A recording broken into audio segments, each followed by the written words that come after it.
recent development, India abstained from supporting Israel in the United Nations during a vote on the ongoing conflict in Israel and Hamas. Let me tell you that in most cases, India has always supported Israel or has abstained from giving any reaction. But this time, India has supported the resolution for a ceasefire in the United Nations.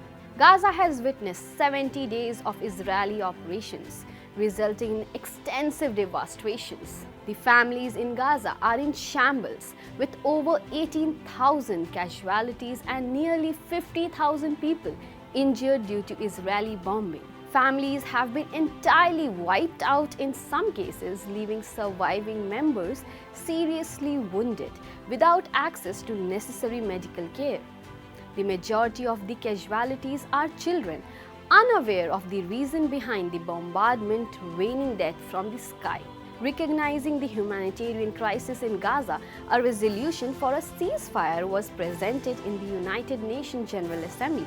Surprisingly, 153 out of 193 countries, including India, supported the resolution, while 10 countries opposed it and 23 abstained from voting. India, usually favoring Israel in previous votes, broke the pattern this time. Despite Quad countries, India, Australia and Japan supporting the ceasefire, the United States, an ally of Israel, voted against it. The voting dynamics can be observed in the United Nations chart on your screen.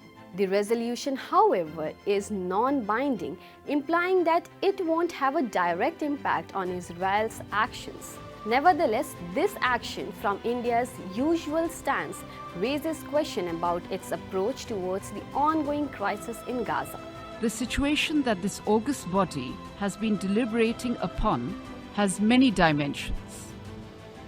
There is the terrorist attack in Israel on 7 October and the concern for the hostages taken at that time.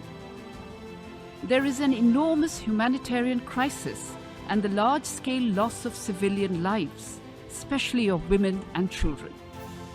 There is the issue of observing international humanitarian law in all circumstances.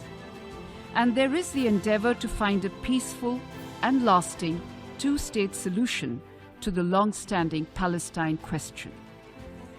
Our challenge in this extraordinarily difficult time is to strike the right balance. The gravity and complexity of what the international community faces is underlined by the Secretary-General invoking Article 99 of the Charter of the United Nations.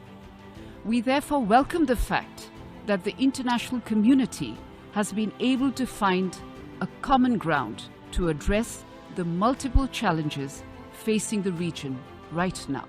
While the voting outcomes may not directly affect Israel, it signals a shift in India's position, prompting discussions on whether India should have supported Israel in this particular instance. Stay tuned to Jagran English for more news and updates.